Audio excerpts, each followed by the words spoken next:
Bem, meus irmãos, paz do Senhor, graças a Deus por esta manhã de domingo, que o Senhor nos dá o privilégio de estar na sua casa, né? Estar na sua presença. Algumas igrejas suspenderam a escola dominical e nós fizemos bem em não ter feito a mesma coisa, né? Porque temos um grande comparecimento de irmãos, de alunos, que estão sendo edificados aqui hoje, graças a Deus. Certamente todos ainda iremos depositar o nosso voto, mas tem tempo, né? Até às 17 horas, dá tempo de votar e vir para o culto à noite, né? Então, sem problema nenhum. É certo que muita gente viaja para a cidade do interior, né? Mantém as origens, as raízes lá, né? E acaba voltando fora. Mas, graças a Deus pela vida de todos presentes aqui nesta manhã. Meus irmãos, e que bom que nós viemos, até porque estamos introduzindo hoje uma nova revista com uma série de lições. Ao todo são 13 lições, até o último domingo de dezembro, quando estaremos encerrando aqui esse assunto. Então seria muito bom a gente não faltar, né? Para pegar essa sequência. E é bom os professores também não faltarem, para não estar invadindo a lição seguinte ou repetindo algo que já foi ensinado, né? Cada um fica no seu pedaço, no seu, como é que fala? Seu quadrado, né? É certo que às vezes tem que puxar para ligar uma lição, essa de hoje tem que puxar de ontem, né? E quem sabe fazer um contexto com as outras, mas procurar focar na lição do dia, né? Na lição do dia, para a gente não se perder e deixar de ganhar alguma coisa com cada lição que tem a sua razão. Mas eu quero dizer primeiro aqui, a palavra do comentarista é o pastor Adalberto Alves. Ele é o comentarista que escreveu essa série de lições. Trata-se do pastor, terceiro vice-presidente da Assembleia de Deus, Campo, Parque, Esplanada, na cidade de Embu das Artes, São Paulo. Ele é bacharel em teologia e outros cursos aí. Mas ele colocou uma palavra dele, comentarista, que ela é muito interessante porque, de certa forma, ela esclarece todo o assunto, não é, que vamos estudar no livro de Neemias. Então, você pode acompanhar na sua revista aí, na contracapa, aqui na capa, a palavra do comentarista. Quando ele diz o seguinte aqui: num tempo de tanto individualismo, comodismo e conformismo, o estudo do livro de Neemias é uma excelente oportunidade para despertamento e motivação de cada discípulo de Cristo diante da responsabilidade de ser um ativo participante na grande missão. Não mais de reconstruir muros e portas de uma cidade, mas sim de promover o aumento do corpo para sua edificação em amor, conforme Efésios 4,16. Portanto, diz ele, encontraremos nas 13 lições desse quarto trimestre princípios bíblicos que devem nortear nossas ações. Assim como Neemias, hoje cada membro do corpo de Cristo necessita estar interessado, envolvido, comprometido, atento na edificação da igreja, sem comprometer uma vida de constante oração, dependência do Senhor e apego à palavra de Deus. À semelhança de Neemias, é preciso aprender que as circunstâncias contrárias e as oposições internas e externas não são capazes de deter aquele que se coloca à disposição do Senhor para ser usado como Ele quer, pois não faltará da parte de Deus a graça, a força, a provisão e a proteção necessárias. Bons estudos com o indispensável auxílio do Espírito Santo. Então, acredito que a gente vai avançar muito aqui, em termos de assimilar alguns princípios extraídos lá dessa liderança desse homem de Deus, Neemias. Nós há pouco tivemos uma aula aqui, que o professor, não me lembro quem foi, ele trouxe um estudo histórico Israel, especialmente a questão do cativeiro babilônico, ou do exílio, né? Do exílio na Babilônia. O reino de Judá foi destruído, antes Israel já tinha sido destruído, o reino do norte, por Nabucodonosor, que destruiu Jerusalém, o templo, e levou cativo a maioria dos judeus, dos israelitas, como vassalos, como escravos para a Babilônia. E alguns diziam que o cativeiro iria durar poucos meses, poucos anos. Mas Deus levantou o profeta Jeremias e disse: olha, não se iludam. Chegando na Babilônia, na cidade, onde vocês forem espalhados no Império Babilônico, construam casas, casem-se, gerem filhos, pode plantar, porque vai demorar muito o cativeiro. 70 anos estão determinados de escravidão na Babilônia para o meu povo. Falsos profetas diziam o contrário, mas o homem de Deus falou: vai demorar muito. Então não se preocupe não, pode casar, plantar, edificar e se acomode com a situação, não é? Com o cativeiro. Isso já é uma lição para nós, né? E o crente acha que ele tem que sair da luta logo, o sofrimento logo, que Deus tem que agir logo. Não é? E muita gente vem: ó, minha serva, meu servo, isso vai passar. Às vezes não vai passar. Vai passar, mas vai demorar um pouco, não é? Porque Deus quer ensinar lições para a gente na hora da luta, do sofrimento, do cativeiro. Não foi à toa que foi para lá. É para banir a idolatria do meio de Israel. Isso demorou muito. Então, vive a vida. Jesus volta hoje? Pode ser. Mas você não sabe, então, meu irmão, trabalhe, case, edifique, construa, viva, produza, né? É certo que Jesus voltará, mas em razão da certeza que eu tenho da vinda de Jesus, não posso me acomodar. Vai demorar muito, dizia o profeta Jeremias. E aí eu lembro, irmãos, dos Salmos 137 e do Salmo 126. Até acho na ordem cronológica na Bíblia, o Salmo 137 deveria ser o 126, e o 126 o 137, porque é uma sequência histórica. Chegando no cativeiro, a palavra diz que o povo de Deus não queria perder a sua cultura, o culto ao seu Deus, a sua devoção a Jeová, mas eles foram levados para descaracterizar mesmo.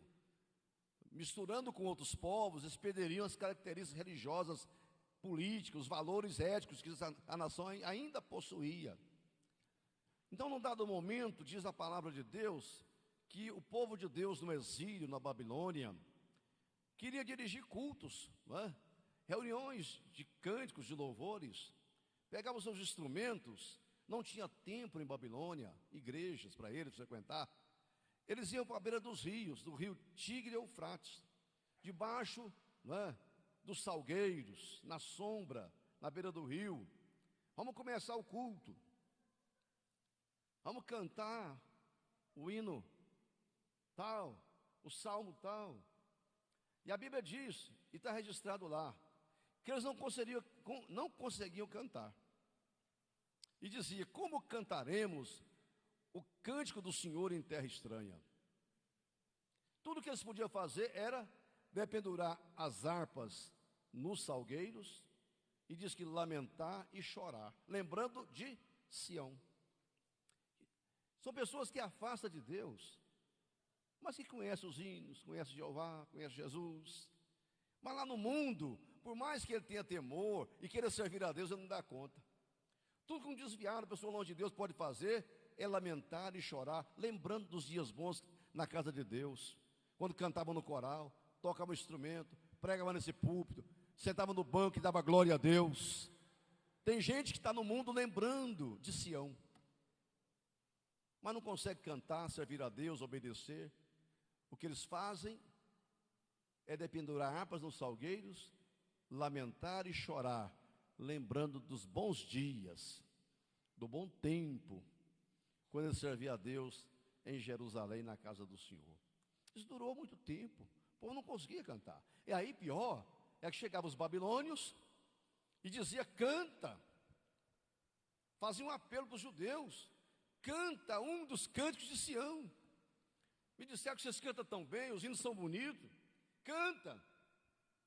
Está com um cantor desviado que consegue cantar hinos a Deus, está no mundo? É? Você não é crente? Fala do evangelho para mim. Fala de Jesus, fala das coisas de Deus. A pessoa não consegue. Os babilônios diziam: canta-nos um dos cânticos de Sião. Como cantaremos cântico do Senhor em terra estranha? Esqueça a minha vez da sua destreza, se eu esquecer de ti, ó Jerusalém. Bem, irmãos, esse é o Salmo 137. Agora, em seguida, vem o Salmo 126. Diz, nesse quadro, né? De repente, a nossa boca se encheu de riso e a nossa língua de cânticos. Quem não conseguia cantar, agora a boca estava cheia de cânticos, de alegria. O que aconteceu com esse povo? De repente, meu irmão, essa palavra, ela tem um sentido muito forte para nós. Acalma o seu coração, sua vida, sua família, porque daqui para ali, quando você menos espera, Deus libera a bênção. De repente, às vezes sem anunciar muito, sem barulho, Deus dá a resposta para você, a cura para a sua doença, a porta de emprego, a bênção chega na sua vida, de repente. Quem não cantava, não sorria, lamentava, vivia reclamando, agora grandes coisas fez o Senhor por nós e por isso estamos alegres. Então se dizia entre as nações. Por que esse povo está alegre? As nações diziam, é porque grandes coisas o Senhor fez por ele. Que coisa é essa, irmão? Deus levanta um governante que tinha sido profetizado muito antes dele nascer. Deus chamou aquele governante pelo nome: o meu servo Ciro, através do profeta Isaías, capítulo 44, 45. Deus chama Ciro, que era um imperador. Agora não era mais nem a Babilônia, porque agora os medos persas invadiram a Babilônia. Os portões se abriram e eles entraram. Destruiu o império babilônico e começou o império medo-persa. Ciro era um persa. Você sabe que a Pérsia hoje é o moderno Irã, né? A Babilônia fica no Iraque. Deus levanta um governador, um presidente, um imperador chamado Ciro. E vai ser meu servo, vai libertar o meu povo. Estou levantando ele para libertar o meu povo. Vou pegar na mão dele, obrigar ele a assinar um decreto.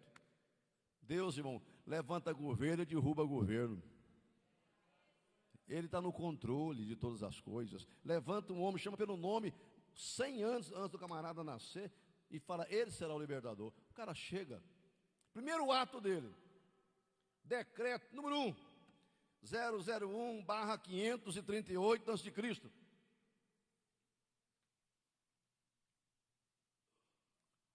Fica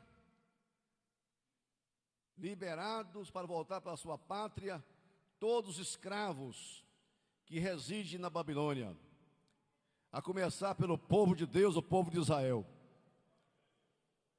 Mais um dia se ouviu que do rei a voz saiu para voltarem da escravidão. Todo o povo a jubilar, com as harpas a tocar, foram em busca de Sião. É um dos hinos da harpa, né? Ali começou a primeira leva. Voltou para Israel. Não foram todos. Primeira leva de judeus voltaram para Jerusalém, para reconstruir a cidade, o templo. Belsazar, um príncipe de Judá, depois Josué e Zorobabel, primeira leva. Anos depois, vai uma segunda leva de judeus, reconstruir o templo, sob o comando de Esdras. Irmãos, lá atrás, 100 anos antes, começou o fim do cativeiro, o povo voltando. Agora, 100 anos depois, aí começa a lição nossa. Veja que coisa, né? Chega alguém de Jerusalém, e Neemias agora era um judeu, israelita, que servia no palácio real. Artaxerxes já era o imperador, não era mais Ciro, não é mais Assuero, no tempo da rainha Ester, se bem que se diz que Neemias conheceu a rainha Ester, conheceu Mardoqueu, conheceu Assuero. Quando chega Artaxerxes, leva ele para ser o copeiro. Ele servia no palácio. E chega o irmão dele para visitar ele lá na fortaleza de Suzã. Chega uma comitiva de Jerusalém. Neemias vai encontrar com eles, quem sabe com uma boa expectativa, né? Olha, tem 100 anos que foi o primeiro, tem 70 anos que foi a segunda leva, todo dia está indo gente para lá. E ele pega, como está Jerusalém, nossos parentes, como está a cidade, pensando num relatório positivo, né? Certamente a cidade está vibrante, crescendo, tudo reconstruído lá, o culto funcionando. O irmão dele, o Zé Mais Neemias, você não sabe uma coisa. Jerusalém está na pior, na miséria. Os que ficaram lá, que estão lá, estão em extrema pobreza e miséria. Até hoje os muros estão destruídos, os portões queimados. O relatório foi pessimista, irmão. Por que não faz a obra, irmão? Sabe por quê? Porque tinha adversários. E tanto Esdras, Zorobabel, Josué, Belsazar, aquela turma que voltaram, não tiveram condições de fazer a obra de Deus acontecer como deveria acontecer. Estava muito lento. E por que lento? Porque os inimigos não deixaram ir. Paralisaram na marra o exército lá, não deixou ir. Com ordem do imperador, decreto imperial, né? Mas mesmo assim, não conseguia avançar a obra de Deus. Irmão, tem pessoas que têm dificuldade de fazer a obra de Deus, né? Você coloca um dirigente, um pastor, um líder de senhora daqui, não sei quem dali, e o trem não vai. Daqui a pouco você troca o fulano lá e põe outro, aquela mesma obra avança. O trabalho da mocidade cresce, das irmãs, dos varões, de todo mundo, e o campo avança ali naquele lugar. Que chega alguém que não dá moral para inimigo, para ameaça de adversário, e faz a obra de Deus acontecer. O tempo vai passando, e os muros derribados, portas queimadas, a cidade na pobreza da miséria, não tem política pública capaz de mudar a realidade daquela população. Quase 100 anos se passaram. Quando Neemias ouve o relatório, começa a nossa lição aqui. Aí mostra que Neemias era um homem dedicado à obra de Deus. É o tema de hoje, né? Um homem dedicado à obra de Deus. Neemias mostrou extremo interesse, irmão, extremamente preocupado com a obra de Deus. E olha que ele pessoalmente estava bem resolvido, né? Neemias tinha um bom emprego, um bom salário, uma boa posição. Mas ao ouvir o relatório, ele esqueceu dele. Ele mostrou todo o seu interesse pela obra de Deus. Primeiro perguntando, não só para ficar bem informado, não. Realmente ele queria saber o estado que estavam as coisas, para poder agir. Não adianta você ter informação e não agir. Saber que o irmão está passando necessidade, que ali precisa, e você não faz nada. O outro precisa de visita, de oração, cobertura espiritual. Você está bem informado a respeito do Brasil, do estado, da cidade, da igreja. É só estar bem informado. Não age, né? Neemias mostrou que ele tinha interesse na obra de Deus. Não perguntou para perguntar, não. Perguntou porque ele queria pessoalmente se envolver naquilo e mudar aquela realidade. Aqui diz, um homem que não esqueceu suas origens. Tem pessoa, irmão, que quando está bem, esquece as origens, né? Tem filho que o pai banca a faculdade dele, os estudos. Quando ele vira doutor, esquece do pai e da mãe. Esquece quem ajudou ele, estendeu a mão para ele. Neemias não esquecia suas origens. Olha que tinha tempo. 70 anos. Quase 100 anos agora, depois que tinha acabado o cativeiro. Ele já era numa geração lá, quinta geração daquele povo, que saiu de Israel escravo, sexta geração. Mas ele não esquecia suas origens. Certamente os pais passavam os valores para ele. Aqui tem muita gente. Eu ouvi um pastor ensinando o seguinte: nunca fale mal do seu pai, da sua mãe. Nunca fale mal do seu pai e da sua mãe. pode ser uma peste. Deixe os outros falarem, você não. Aquele que te gerou. Nunca fale mal de quem te ganhou para Jesus. Aí está desviado, não sei o quê. Não fale mal dele. Nunca fale mal de quem te ajudou no ministério. Ah, me ajudou, hoje está me atrapalhando. Mas não fala mal, ele te ajudou. Eu tenho aconselhado tanta gente aí que levanta contra líder, né? E vem falar mal para mim dele. Escuta aqui, ele já te ajudou uma vez na vida? Ah, demais. Então você não tem direito de falar dele. Ah, hoje está me atrapalhando. Problema, ele já te ajudou. Deixa o outro falar dele, você não. Neemias não esquecia as suas origens. Apesar da regalia, da posição dele, ele não ficou indiferente, porque ele era um homem comprometido. Quem pergunta se compromete. Ele revelou todo o seu comprometimento com aquela causa de Jerusalém, né? Neemias ficou muito triste com as notícias que recebeu acerca de Jerusalém. Irmão, você incomoda ainda com isso? Não é? Você se aborrece, se incomoda sinceramente quando alguém fala que a obra de Deus em tal lugar, em tal situação, está sofrendo prejuízo, não está indo bem. Isso te mexe com você? Que alguém desviou do Evangelho, que alguém enfraqueceu na fé, afastou da igreja. Isso te toca ainda. Mostrou que ele era um homem completamente comprometido com a obra de Deus, com o trabalho do Senhor, porque ele ficou muito triste com aquilo. Eu não quero um relatório ruim, irmão, ouvir relatório ruim da obra de Deus, do trabalho do Senhor, de servo de Deus. Não pode ter prazer nisso, não. Não tem prazer nenhum em derrota, em fracasso dos outros. Nós não podemos ter, irmão. Não tem alegria nenhuma quando até um movimento que não é a Assembleia de Deus, está fracassando. Deus, isso é muito triste. Nós não podemos desejar isso para ninguém, né?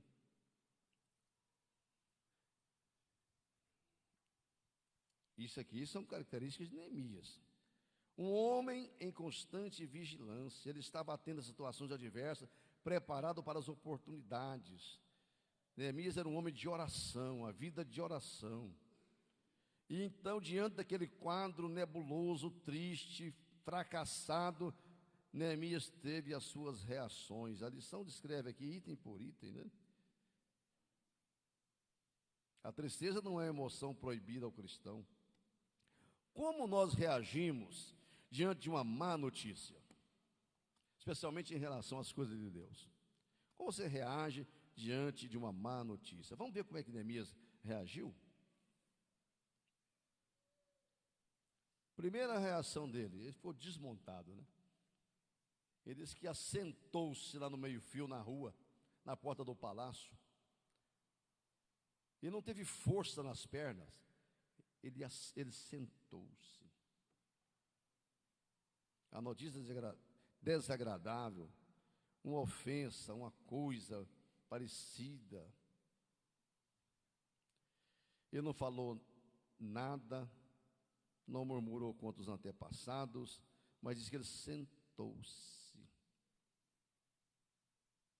São pessoas que colocam a sua inteligência a serviço de suas emoções. Segunda reação dele, reação reflexiva dele, ele começou a chorar. Você chora ainda? Quando tem a notícia que um líder caiu, que alguma situação ruim aconteceu, e ele sentou-se e começou a chorar, copiosamente, diz o versículo 4 aqui, né?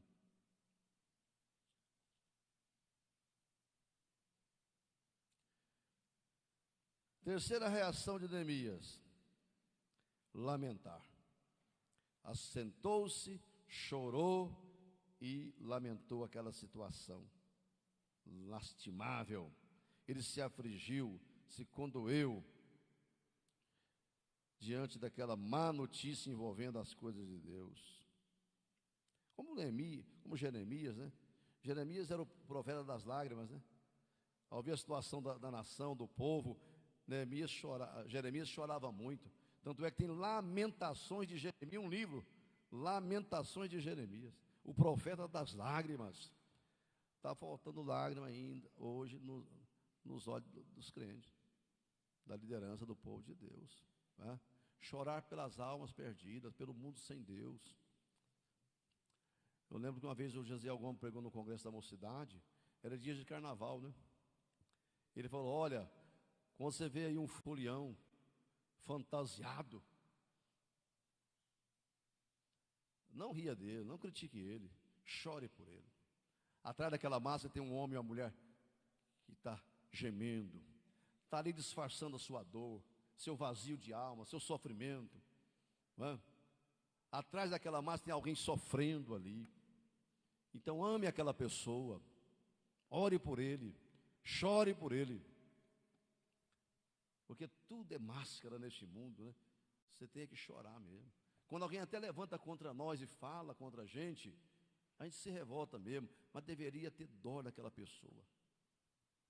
Ali são homens que sofrem, pessoa vazia. Olha o que ele fez aqui. Lamentou. Neemias, suas reações dinâmicas. Agora, irmão, tem a hora de sentar, chorar, lamentar, mas tem a hora de agir. Então aí houve a reação dinâmica da parte de Neemias. O que eu posso fazer? Ele falou assim: eu vou entrar numa batalha de oração e jejum em favor de Jerusalém.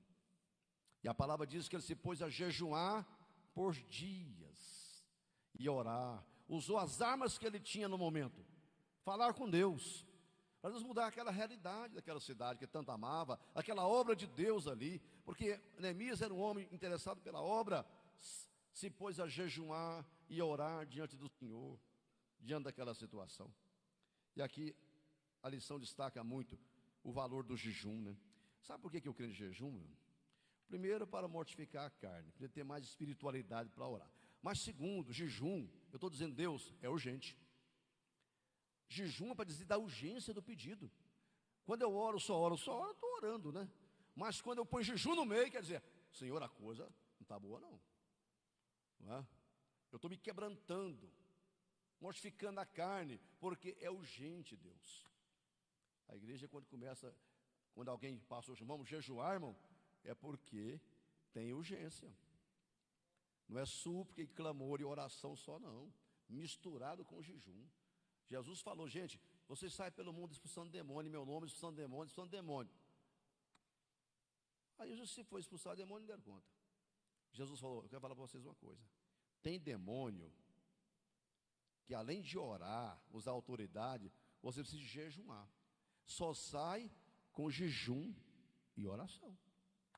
Quer dizer, tem situações que só oração não basta. Essa caça de demônios aí só sai com jejum mais oração. Não é só oração. Oração sem jejum, esse demônio não vai sair não. Esse problema não vai se resolver. O quadro não vai mudar. O povo de Deus não pode abrir mão do jejum. Neemias sabia, gente, eu vou orar, mas para dizer para Deus que eu quero urgência, quero solução, que eu preciso mesmo, que nós precisamos, eu vou jejuar também. Lembre-se disto. Lembre-se disto. O jejum é uma doutrina bíblica. A abstinência completa de líquidos e sólidos. Tem gente que faz um jejum parcial aí, não é? Vou jejuar de Coca-Cola esse ano. Não vou comer carne vermelha 3 meses. Isso é bom para a sua saúde. Não é? Vou jejuar tomando suco de laranja, de maracujá, de tangerina. Não vou comer só sólido, mas vou. Tá bem, isso vale. Mas jejum é a completa abstinência de líquidos sólidos. Vai até onde você puder. Jesus jejuou 40 dias e 40 noites, você não dá conta. Ninguém dá. Mas jejum é meio-dia, até as 3 da tarde, até as 18 horas. Faça o que você puder, mas é completa abstinência. A menos que a pessoa use a medicação, algum remédio, então não se cobra disso, né? A pessoa tem que tomar os seus remédios. Deus também não vai interferir numa situação desta. Mas jejum é isto, irmão. Completa abstinência de líquidos e sólidos. Você entra no campo espiritual, né? Oração, uma arma espiritual poderosíssima, e que Neemias soube muito bem utilizá-la na hora da má notícia, do problema, da dificuldade, conhecendo os elementos da oração. Primeiro, louvor. Segundo, ação de graça. Terceiro, arrependimento. Quarto, petição. Quinta, compromisso. Geralmente, todos nós ficamos apenas com o elemento da oração, que é a petição. Vai orar, só pedido, pedido, pedido, pedido. A oração tem que ter louvor, ação de graças, arrependimento, compromisso com Deus. Oração é comunhão com Deus, é intimidade com o Senhor. Ninguém chega diante de Deus e já vai pedindo, não. Pai nosso que está no céu, santificado seja o teu nome. Começa adorando a Deus, reconhecendo a majestade do Senhor, a glória de Deus.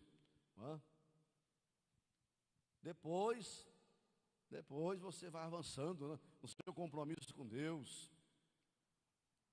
E tem o elemento petição, sim, conhecendo. De maneira, meus irmãos, que eu não quero avançar mais, certo que na lição de domingo que vem, vai continuar esse assunto aqui.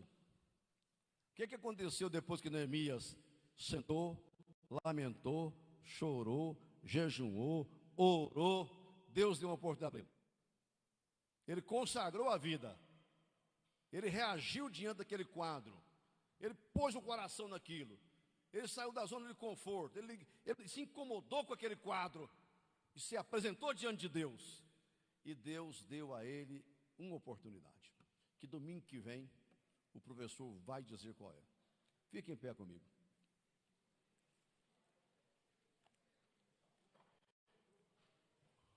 Um homem que amava a obra de Deus. Jesus um dia falou: orai para que Deus levante trabalhadores para a sua obra, ceifeiros para a sua seara. Como eu tenho orado, Jesus, levante ceifeiros dessa igreja, levante trabalhadores nessa casa, levante. E Deus tem levantado alguns, mas levantar muito mais gente, não é? Quantos podem orar? Eterno e querido Jesus,